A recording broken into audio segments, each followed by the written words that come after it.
This week, a cross-party committee of MPs called for more independent evidence that benefit sanctions actually succeed in getting claimants back to work. Seems nobody really knows, despite sanctions being tightened and ministers citing evidence that they've worked abroad. What the committee did find is that 49 vulnerable benefit claimants have died in the past 3 years, and many more have struggled to survive. Have benefit sanctions worked? Tim Newark, Taxpayers Alliance. Good morning, Tim. Hi. So the principle of benefit sanctions, why are they necessary? I think you need to stop this situation where what was meant to be a temporary safety net has now become a lifestyle choice, where people can be on benefits for years and years, and you even get the tragic situation, whole generations of families pass this on. We need to stop that. We need to actually break that. And I think the purpose of sanctions is to really get people back into the structure of working. And I think it needs to work. It really does. A lifestyle choice. Tell me more about that. Well, I think people can sometimes feel that it's actually not worth their while getting a job. Lots of people turn down low-paid jobs. They would prefer to be funded by the state, funded by the taxpayer. And do they work, benefit sanctions? I would like to think they do. There is proof. In Canada, over 6 years, 54%, the welfare, the amount of people claiming for that went down. State of Wisconsin, 80%. So there is some proof. But at the end of the day, it's got to work. It needs to work. And so I think the government needs to deal with what's going wrong with it. And of course, frontline staff need to look after the most vulnerable. Absolutely. But the general principle is right, that there needs to be some sanction so that you will get back into that structure of going to work.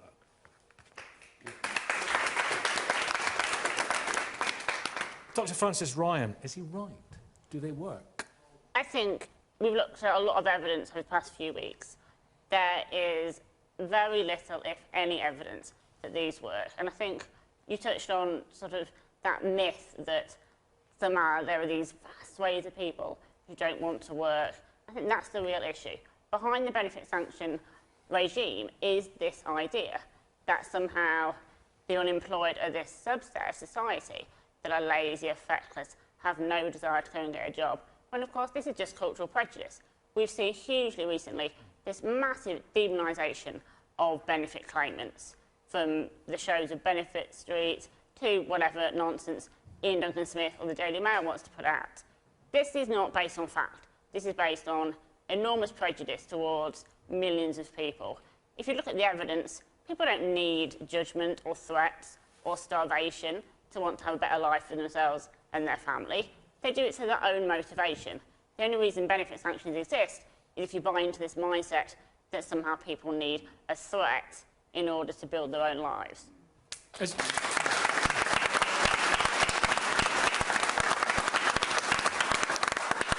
Is it a threat?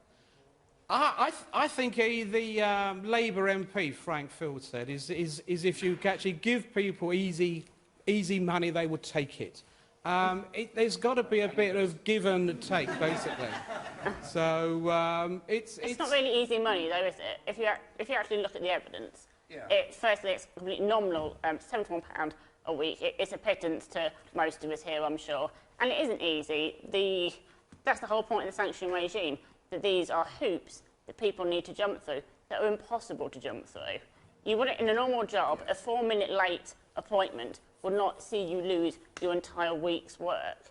If you can't afford the bus to get to an appointment, if you're ill, if you're disabled, if your mental health means you can't leave the house that day, these are not normal hoops for people who are expected to jump them. Somehow, because they're benefit claimants, you've got to look after the most vulnerable people, certainly. So, those examples you brought up are the most dramatic. But, what kind of people have... What might the situation... And I'm sure you've looked at this in great detail, because you looked at the research from abroad. I think you mentioned Wisconsin. Yeah. So give us an example of the kind of person who would need to have a benefit sanction imposed upon them. Well, I think it's a case of just... Paint a picture. Yeah, it's a case of learning to get that discipline of turning up on time for things. That's not an enormously demanding thing to do. And you always turn up on time for everything? Most of the time, yeah, Right, because well, I the think time that it's you a didn't, sign of if you were earning respect, £72 a week, the time that you didn't, that would be cut. Yeah. Even if it was your own mistake. The point is, we are I think penalising it's people. really we are important. picking people. Wait, when they Lots are done. lots of employers are saying they would love to employ people, but they just don't turn up on time. I mean, I'm sorry, that's a fundamental thing. But taking away their benefits, how is taking away their benefits so they can't afford hot water, so they can't shave, so they can't shower, so they can't get the bus? How is that going to help them improve their employment? John Bird, what kind of sanctions, if any, are needed, and why? Well, sanctions at a time of recession and a time of cuts is just ridiculous. It's absolutely ridiculous. Because what's actually happened on both left and right for the last 30 years, they've increased the amount. It's actually Maggie Thatcher. Maggie Thatcher is the person who created the modern welfare state, not the old welfare state. And Maggie Thatcher opened the sluice gates to anybody, including large members of my own family, distant family, and all that. And what they did was they warehoused people on social security. And by warehousing them, they denied them a future. What the real evil of this discussion is that the people on the left are really right about how it's really harming people and it's demeaning, and the people on the right saying we've got to move these people.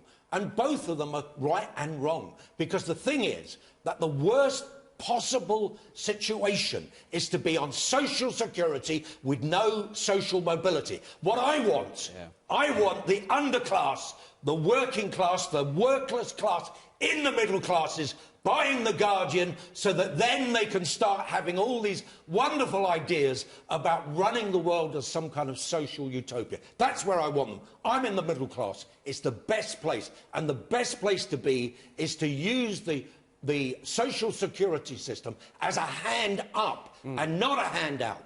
The other thing is, it costs £5 to deliver £1 of social security. £5. So what you do is £6 goes on the social security bill, and the poorest don't even get the majority of it. It all goes on backup and all that sort of stuff. So we've really got to change this ridiculous situation. And that means we've got to stop listening to the left and we've got to stop listening to the right, because both of them are reducing the argument. We've got to find a way of understanding this on a non-party political, non-newspaper basis. He said a hand up, not a handout. Hannah, and I'll come to you, Ben, in a second. I'm sure you want to chip in here. What we actually need to start listening to is evidence. And what we're hearing from Dr. Francis here, who's been working on it for many years, and from people in the Trussell Trust, who I know are in the audience as well, is that all the evidence suggests... Not all the evidence. There's a lot of evidence to prove. John? It's not helping people up. There's a lot of evidence to prove. John? It's not improving people's motivation. It's not giving the hand up that you wish it would. And actually, I think you're confusing the difference between a welfare state and benefit sanctions. They are very different things. They certainly are, and you shouldn't be doing it now. OK, Tim, I want to hear from Ben as well, but Tim, you're waving your hands up like a revivalist preacher. I think John is so right. This has become a left-right debate. I don't care about that. No, I'm not part of that. Let's hear what he has to say. I'm not part of that. I'm exactly coming where you are from. No, I just... And they're sentimental. You're chastising him. I just want the welfare system to work, and the worst thing, as you say, is to be trapped in that welfare system, because you end up passing that on to the next generation. Maybe and that's not the thing. You've got to get out. You've got to change that. And you're right. We should just be able to rise up. Maybe it has become... Chris Mould from the Trussell Trust. You've had an honourable mention already from Hannah. What about that? People being trapped. It's really, really important that we get back to the question. Does the benefit sanction regime that we're running in this country, not in another country, work or not? Does it? And there's lots of evidence that we see in Trussell Trust food banks. We've got more than 1,400 different food bank centres around the country that tells us something is seriously wrong with the administration of the current system. It is causing great difficulty for people who ought to be helped back to work and instead are being hindered from chasing jobs, because they have no money and they're chasing the food that they're going to get on the table tonight. And they're in a food bank because they have no money to do anything about it. There should be, Anne Begg, a veteran, much respected, long-time campaigner on these issues. She chairs the House of Commons committee on this, the Work and Pension Select Committee. And she said, and I know you say this as well, that benefit conditionality is a necessity. So, if you are making no effort to get a job, if you're not sending in CVs, if you're not attending interviews, what should happen? There needs to be conditionality. People need to be helped. Employment support was something that was focused on in the past. So what should happen to an individual? I mean, individuals should be helped to apply for jobs, to prepare themselves for jobs. And they continue not to do that? Well, the point is that an awful lot of sanctions are applied to people for very dubious reasons, and a lot of the decisions that are taken are subsequently overturned. And this is the point. We have a large number of people in government, in the civil service, making decisions that have the power to wreck lives. And we're talking about a couple of 100,000 people in the year in question, this year, who will go through food banks and probably will be needing help of an emergency nature because of decisions that have been taken to stop their money. Let's go to the audience. Audience, some points there, and Ben, I'll come to you, and I know, Tony, you want to come in as well. There's a couple of ladies there. If we can get down there, first of all, in the green top. Good morning. Morning. We're sort of brainwashed to see that section of society who are on benefits as people who scrounge off the taxpayer, but I think that the biggest scroungers of taxpayers' money are in Parliament. And beside you. In what way are they scroungers of taxpayers' money? Just elaborate. Well, with the expenses that they claim, there was a story just yesterday that the houses renting, MPs have been claiming for hotel rooms when they live less than a mile in their second home. The majority of hard-working public servants, though. I mean, it's a kind of... Are they public servants? A lot of them work really, really hard. I mean, it's kind of... Some would say it's a bit of an easy headline and a cheap point. A lot of great people in the House of Commons. Yeah, but I don't just read the papers. I also look for independent journalists and researchers. So I sort of cast my net quite widely, and you know, so I do. I don't only look at the mainstream media. And two wrongs don't make a right. Two wrongs don't make a right. What do you mean? Ain't that the truth? Your point is well taken, and the lady beside you. I think we should clean up Parliament first before we start looking at the ordinary man in the street. We have the chance in 6 weeks. What about the poor people stuck on social security who won't get to the university, who won't ever own a house, who won't ever go on a foreign holiday because they've never got enough money? And what we've got to do is give them social mobility, and we don't do it. We just denigrate them and leave them down there. And that lady beside you, hello. My point is, I'm a semi-retired primary head teacher, and I have had to talk to people that I admire and work with who are part-time employees in my school in positions such as lunchtime supervisors, who are caught in this way. They want to work more, but they can't go above 16 hours because actually they're actually worse off. It doesn't mean they're lazy, because they're good workers. I know them. But they do want to improve themselves, but actually they find there's no route for them to do so because they are stuck in this middle part between working and at what point it becomes viable. And I think that's got to be something wrong with our system that allows that to happen. Ben, I said I'd come to you as well. Thank you both very much indeed for those points. Ben Harris-Quinney from the Bow Group. I mean, Frances has written a lot about this, done loads of research on this. She wrote, if I may quote one of your articles, Frances, Ben Harris-Quinney, she wrote, people are literally starving and their crime is that they are poor or unemployed. Is that what's happening? I think there have been some really bizarre cases, some terrible cases where people have slipped through the cracks, and unfortunately that's always going to be the case. I think when government are employing policy on a national level. I remember reading about a crazy one where someone had been sanctioned for not turning up for their benefits when they'd had a heart attack. You know, obviously that's wrong, that's ridiculous. And there have been people have died as well. Well, people have, and I think government is always an inefficient way to deal with people's problems. I don't think government holds the answer to everyone's problems, and I really do commend the work of the Tussle Trust in helping people so what's the answer? Poorest in the society. But the problem is the opinions we've heard so far have been partisan. And I'm a Conservative, but there have been 3 major independent reviews in the last 5 years in terms of what should be done on benefit sanctions.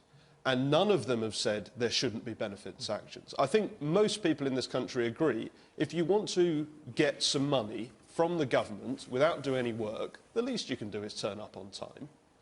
But there have been major, major failings with the communications and individual decisions. Are they evidence-based, though? No, they are evidence-based, but where I think the big problems have occurred is in the bureaucracy, individual decisions that just don't make sense and can't be defended. No, it is true, because these are independent reviews, remember. These are not partisan reviews. The Oakley review was a completely independent, non-partisan review. It was respected by all parties, and all parties now agree that benefits have got to come down. We've got to turn the benefit system into a process, not a destination. I'm going to come to Tony. Tony, you wanted to speak earlier on. I know Jonathan's dying to come in. In fact, everybody's dying to come in. Well, Tony. it seems to me that there's a much deeper point here, and it's around the political narrative. And the political narrative in relation to benefits in recent years has been about how to cut them in order to cut the public expenditure needed to sustain them. I think if we take a wider look at the corrosive impacts of inequality in this country, of which benefit sanctions is contributing, you see a whole range of costs that nobody's talking about in terms of mental health, in terms of crime statistics, which are all correlated with rising inequality. And the more we persist with this division between the very rich and the very poor in this country, the more these problems are all going to get much, much worse. We need to start finding ways of creating more equality as a backdrop to be able to... Tim. That's a fundamental misunderstanding. I don't think it is, it's data. No, it's a fundamental misunderstanding. It's data. As welfare payments have gone up, the difference between those different parts of society have actually widened as a result of that. But that's something more to do welfare with, payments. That's something to do with more, labour more market. That's people. job the fact availability. is that, as indeed John said, it's become a destination, it's become a warehouse. Yeah, for people get tracked on benefits. Yeah, exactly. And that doesn't help. pensions? We need social Wait, Tony, back in a second. Wait, everybody, back. Ageing Tony, population. Tony, I'm surprised at you, Tony, for this. In a second, Tim first. Had you finished? Yeah. The evidence is that an awful lot of people, the vast majority of people on job seekers allowance, get another job quite quickly. And this idea of millions of people warehoused somewhere for years is just simply nonsense. But do you believe that there is a situation, people, generational people, as John said earlier on? Yes, of course, but that's a small proportion of the how... volume. You and I both might lose our jobs, and at some point we may need to claim job seekers allowance. When that happens, we want to be treated fairly and helped back into work. So how do you deal with the generational situation? It's a specialist function for people You're going to who always are do working well on social security. You're going to do really well because you're a middle-class guy who, from the very beginning, I bet, has had the opportunity to go to college and do all those sorts of things. John, we're talking about people who are condemned by the left and by the right. But Chris is dealing with these people all the time, and he's all in the Trussell Trust and food banks. He's dealing with these people on a daily basis. But they're not people like him. That we need to be working clearly to help individuals with their own particular household circumstances to help them back into work. The question is, do benefit sanctions work? And of course, from a national point of view, work equals getting people on their own feet again, earning properly, earning sufficiently, paying taxes, and supporting those that are dependent upon them. Hannah. And I think we need to think as well what kind of jobs we are offering to people at the moment in this economy. I mean, are we offering people viable, sustainable livelihoods that will enable them to develop their families, develop their intelligence, go to college, go to university, all the kinds of things you're talking about, John? Or are we offering people 0 hours contracts or pushing loads of people into self-employment? And the current statistics suggest that 80% of those who declare themselves as self-employed are in poverty. So it's not working. What kind of jobs are we offering? Ben. This is so often talked about in terms of 0-hour contracts. 0-hour contracts is something essentially that the Labour government brought in, and it only applies to about 2% of the working population, very small, and it's always brought up in these sorts of debates, and I think it completely skews the debate. But I mean, 0 hours contracts work for some people. If you're a student or if you want to work in a part-time situation, you want to work flexibly, They work, but it's not the majority of the workforce. And the thing is, this government, I'm sure we all have reasons to disagree with a lot of things they've done, but they've got 1 million more people back into work, and I think that's a good thing. OK, last word, Francis, on this. On that point... on any point. Last word in this debate. I think this idea that there is this section of vulnerable claimants that we need to worry about, and then there are these other terrible unemployed people that it's quite valid to sanction. That's really, really worrying. Obviously, the most vulnerable claimants we need to take care of. That doesn't mean that the rest are legitimate. There is no legitimate reason to sanction over 1 million job seekers in the past year. There is no legitimate basis for that. They're simply taking the money that people need to live on for no valid reason. Thank you all very much indeed.